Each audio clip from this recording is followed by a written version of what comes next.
पूरा पाकिस्तान आज यौम फ़तह मना रहा है। यौम फ़तह मना रहा है और ये सिलसिला रुका नहीं है। ऑपरेशन बुनियानुल मरसूस की बात करें, जिसकी शानदार कामयाबी और भारत को इबरतनाक शिकस्त के एतराफ़ में मुल्क भर में आज यौम तशक्कुर मनाया जा रहा है। आज सुबह दिन का आगाज़ वफाकी दारुल हुकूमत में 21 तोपों की सलामी से हुआ, जबकि सूबाई दारुल हुकूमतों में 21 तोपों की सलामी दी गई। इस दौरान फ़िज़ा अल्लाहु अकबर और पाकिस्तान जिंदाबाद के नारों से गूंजती रही। उधर वज़ीर आज़म शहबाज शरीफ ने कल एयरबेस का दौरा किया। पाक फ़िज़ाइये के जवानों से ख़िताब में उनका कहना था कि हमारे शाहीनों ने 5 नहीं दुश्मन के 6 तैयारे मार गिराए हैं। यानी कि 6-0 जो कहा था ईवीएम औरंगज़ेब ने, कल उसकी वज़ीर आज़म शहबाज शरीफ ने भी तस्दीक कर दी और भारतीय मेराज 2000 तैयारों की तबाही की तस्दीक उन्होंने की। दूसरी तरफ DGSPR लेफ्टिनेंट जनरल अहमद शरीफ चौधरी ने भारत को एक बार फिर 2 टोक वाज़ेह पैगाम दिया कि अगर भारत की जानिब से जंग बंदी की किसी भी तौर पर खिलाफ वर्जी की गई, फौरी जवाब यकीनी है। स्काई न्यूज़ को उन्होंने इंटरव्यू दिया और इस इंटरव्यू में उन्होंने कहा कि दोनों ममालिक के दरमियान संगीन कशीदगी बाहमी तबाही का बायस बन सकती है। एहतशामुल हक साहब हमारे साथ मौजूद हैं, सीनियर तज्ज़ियाकार। एहतशाम साहब गुड मॉर्निंग, अस्सलाम वालेकुम, बहुत शुक्रिया आपके वक्त का। एहतशाम साहब, एक अच्छी बात यह है कि कल फिर ऐलान हुआ कि मज़ीद सीज़फायर में अब तोसी हो चुकी है। मुझे थोड़ा सा बताइए कि कब तक इसमें तोसी की जाती रहेगी, यानी कि कब तक हम ये कहेंगे कि नाउ फाइनली इस चीज़ का तमाम तर खात्मा हो चुका है और फौजें वापस जा चुकी हैं? देखिए फैसल, ये तो वो मिलिट्री की ज़ुबान में प्रोसेस है कि जब इस तरह की जंगी कैफियत हो, बल्कि जंग का सीन हो के गुजर गया हो, तो फिर आगे क्या करना चाहिए। अभी देखिए तीसरा राउंड जो हुआ है DGMOs के दरमियान बुध वाले दिन, उसके बाद से ये तय हुआ कि जी full demobilisation, full deescalation होगी। अभी देखिए एक तरफ हिंदुस्तान की फौज, जहां कहा जाता है कि जी बहुत ज़्यादा बेचैनी है और वो चाहते हैं कि जी ये पॉलिटिकल लीडरशिप जो कह रही है, रेटरिक उनका है, उससे हट के जो कंक्रीट बात होनी चाहिए वो हो रही है। वहाँ की जो खबरें आ रही हैं, जो हमारी इतलात हैं, वो यही है कि जी वहाँ की अफवाज यही चाह रही हैं कि जी मामले को ख़त्म किया जाए, रोका जाए और एक लंबे अरसे के लिए ट्रूस की जाए। तो उसी कॉन्टेक्स्ट में सारा कुछ हो रहा है। अभी देखें आयरनी ये है फैसल कि एक तरफ हिंदुस्तान की फौज चाह रही है कि फुल डीमोबिलाइजेशन, डी एस्केलेशन, जिसके लिए इत्तफाक राय एक बाकायदा एक मैकेनिज्म तैयार हो गया, मैं आपको बताऊं।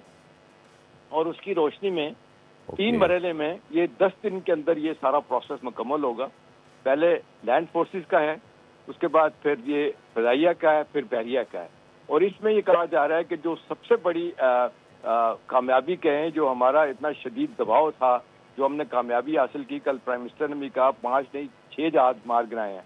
तो उसमें यह है कि जो एसेंशियल कोर हमारी फौजें होती हैं या स्ट्राइक्स होती है, एसेंशियल कोर स्ट्राइक्स की हमारी 10 कोर है, ये पीछे हटेगी। इसी तरह से नॉर्दर्न कमांड जो है हिंदुस्तान की, उनकी फौज वहाँ से पीछे हटेगी। और फिर इसमें आपने देखा फैसल के जब लड़ाई होती है तो फिर एमुनेशन डेपो से सामान निकाला जाता है और एंट्री होती है, री एंट्री होती है। अब ये तय किया गया है कि आहिस्ता आहिस्ता जो सामान निकाल के, जिसमें आप देख लें लैंड के हिसाब से तो आप तोपे भी देखें, गन्ने भी देखें, सब कुछ वो वापस डेपो में जमा कराई जाएंगी 10 दिन के अंदर अंदर। What does it show? It shows कि इंडियन मिलिट्री लीडरशिप जान छुड़ाना चाहती है। वो कहती है कि बड़ी अजीमत हो चुकी है, लेकिन पॉलिटिकल लीडरशिप जो है ना, वो अपने रेटरिक में और सिर्फ नारेबाजी में लगी है। अच्छा, अब ये करने के बाद ये जब ये हो जाएगा प्रोसेस 10 दिन के अंदर, फिर कहा जा रहा है, इतलात हैं कि ये नेशनल सिक्योरिटी एडवाइजर जो है ना, उनकी मुलाकात मुतवक्के है। मतलब ये ग्राउंड ले किया जा रहा है, प्रिपेयर किया जा रहा है कि जी अब ये लॉन्ग टर्म जो आप सवाल कर रहे हैं, ट्रूस कैसे होगी, ये 4-4, 6-6 दिन के लिए इसको बढ़ाया जा रहा है। लेकिन अल्टीमेटली जो है ना, ये जिसको कहते हैं पीस की हालत में, नॉर्मलाइजेशन की हालत में मामला जाएगा। तो उस लिहाज से हमारी बड़ी कामयाबी है कि देखें अब वो पोजीशन ऑफ स्ट्रेंथ से हम बात कर रहे हैं। वहाँ पे माज़द खान रह जाए और वहाँ की मिलिट्री लीडरशिप डिसोसिएट कर रही है उनकी पॉलिटिकल लीडरशिप से, और उनकी मीडिया देख लें, उनके फॉर्मर एडवाइजर देख लें डिफेंस के, उनके तज्जियाकार देख लें जो अच्छे हैं, वो कह रहे हैं कि अभी बहुत मार लगी है। पाकिस्तान ने अपनी एयर, स्पेस, इलेक्ट्रॉनिक ये जो सुपरियरिटी दिखाई है, हम इससे बहुत पीछे रह गए। तो ये बात माननी पड़ेगी फैसल कि ये 5 दिन की लड़ाई में 5 घंटे इतने इम्पोर्टेंट थे कि जिसके बाद पाकिस्तान ने इतना लेथल उनका जवाब दिया है कि इंटरनेशनल सतह पे चीजें हिल के रह गई। मुझे बहुत सारी चीजों का पता है कि जो हम टीवी पर बात नहीं कर सकते, लेकिन आखिरी लफ्ज इसमें बहुत इंपॉर्टेंट है कि दुनिया अब समझ गई है چاہے وہ یورپین یونین ہے، امریکہ ہے، چائنا ہے، رشیا ہے، کہ جی پاکستان نے جو جواب دیا ہے پاکستان کو ہم نے ہمیشہ انڈر ایسٹیمیٹ کیا ہے. ہمارا خیال تھا، یعنی ان کا خیال تھا، لیکن اس کا احتشام صاحب اس کا بھرپور جواب بھی مل گیا ہے، دنیا کے سامنے بھی آ گیا ہے کہ پاکستان کی کیا سٹینڈنگ ہے. لیکن اگر جوہری مواد کی بات کریں، بھارت میں پوری ایک بلیک مارکیٹ موجود ہے. آپ سمجھتے ہیں پاکستان نے بھی مطالبہ کر دیا ہے کہ عالمی سطح پر اس کی تحقیقات ہونی چاہیے، کیسے دیکھتے ہیں؟ دیکھیے پاکستان تو غور بار بار ایک بات کر رہا ہے، چاہے یہ پہلگام کا واقعہ ہو، چاہے نیوکلیئر ہتھیاروں کی بات ہو، چاہے پاکستان کے کشمیر پہ موقف کی بات ہو.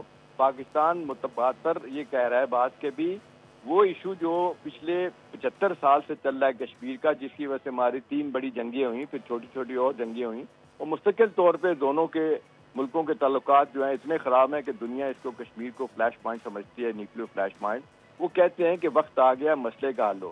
اس میں غور جو بہت بڑا کیچ ہے کہ ہندوستان کی سبکی ہوئی، وہ جو کہتا تھا کہ جی کشمیر اپنا یہ شملہ معاہدے کے بعد یہ تھرڈ پارٹی انٹرونشن نہیں ہو سکتی، صرف بائلیٹری مسئلے کو حل کریں گے. لیکن پریزیڈنٹ ٹرمپ نے جس طرح کہا، اور ان کے پیچھے یورپین یونین، ہمارے سارے مڈل ایسٹ کے ممالک کھڑے ہیں کہ جی 2 ملکوں کے درمیان ایک مسئلہ حل نہیں ہو سکتا، تو پھر ضروری ہے کہ ثالثی کروائی جائے.